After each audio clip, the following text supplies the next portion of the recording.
بسم الله الرحمن الرحیم. من سلام عرض میکنم خدمت مجری محترم و همه بینندگان عزیز شبکه محترم کردستان 24.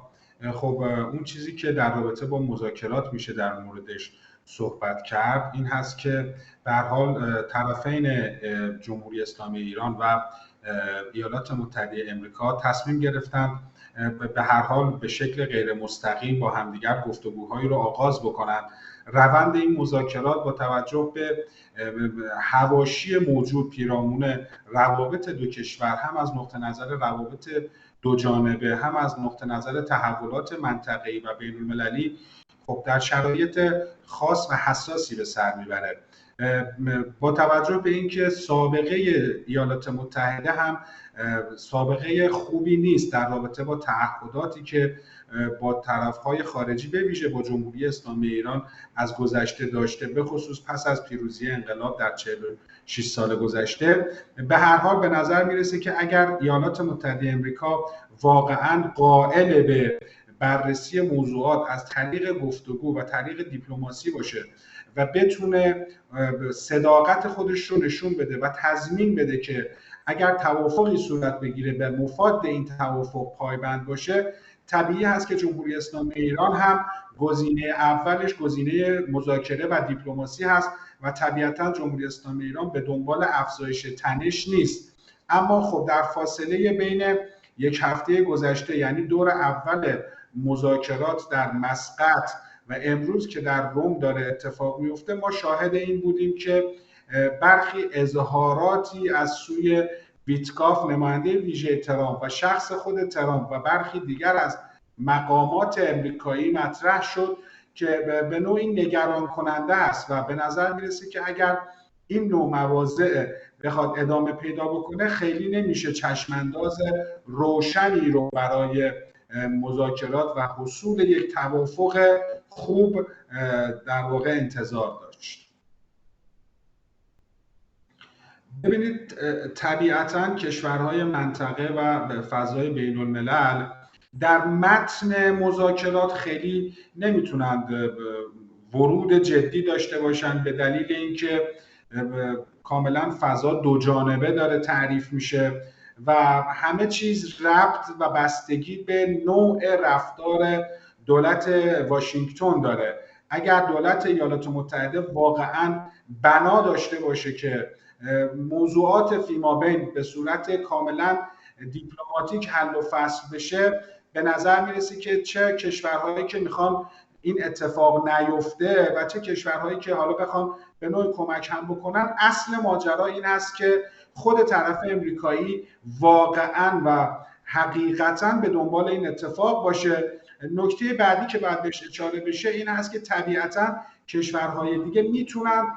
کمک بکنن برای تسریع این اتفاق و کمک بکنن برای اینکه این توافق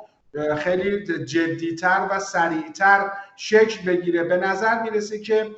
برگهای برنده‌ای که جمهوری اسلامی ایران طی روزهای گذشته در حوزه دیپلماسی منطقه‌ای از خودش نشون داد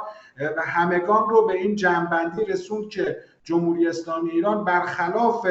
ادعای رسانه‌ها و شخصیت‌های صهیونیستی به هیچ وجه یک کشور منزوی در عرصه دیپلماسی و عرصه بین‌الملل نیست و میتونه از ظرفیت‌های دیپلماتیک خودش به خوبی استفاده بکنه. خب سفر آقای عراقچی به مسکو و سفر جناب خالد بن سلمان به تهران همین نکته رو اشاره داره. ببینید، این توافق اگر صورت بگیره به دلیل اینکه به هر شکل بخشی از موضوعات از فرایند تخاصم و درگیری خارج خواهد شد و به سمت یک تعامل پیش خواهد رفت، طبیعتاً میتونه کمک بکنه به همه کشورهای منطقه. اما نکته حائز اهمیت این هست که ما بدانیم موضوع این در واقع مذاکرات از سمت جمهوری اسلامی ایران فقط موضوع هسته‌ای هست، گرچه امریکایی‌ها به دنبال این هستند که موضوعات دیگری رو هم طرح بحث بکنن، اما به دلیل اینکه ما یک پرونده باز در توافق برجام با امریکایی ها داریم، طبیعتا موضوع اولمون این هست که اونها تعیین تکلیف بکنن توافق گذشته رو با جمهوری اسلامی ایران و آنچه که در برجام اتفاق افتاد. اما متاسفانه دولت امریکا هم در زمان ترامپ و هم در زمان بایدن حاضر نشد به تعهدات خودش عمل بکنه. ببینید اون چیزی رو که امریکایی ها تا الان در خلال برخی اظهار نظرهای شخصیت‌های سیاسی خودشون مطرح کردن نشون میده که ایالات متحده ابعاد و موضوعات گسترده تری رو به دنبالش هست، از جمله مباحث مربوط به توان دفاعی ایران مثل حوزه موشکی و حوزه پهپادی و همچنین بحث‌هایی در رابطه با نفوذ منطقه‌ای جمهوری اسلامی ایران. خب اینها به دلیل اینکه جزو دکترین دفاع امنیتی جمهوری اسلامی ایران محسوب میشه و به معنای دقیق‌تر به عنوان خطوط قرمز محسوب میشه، طبیعتاً مذاکره‌ای در رابطه با اینها صورت نخواهد گرفت. نظر جمهوری اسلامی ایران این هست که اگر امریکا واقعاً صداقت داره درباره مذاکرات، ابتدا به ساکن باید در مورد همون بحث موضوع هسته‌ای با ما به یک جمع‌بندی برسه.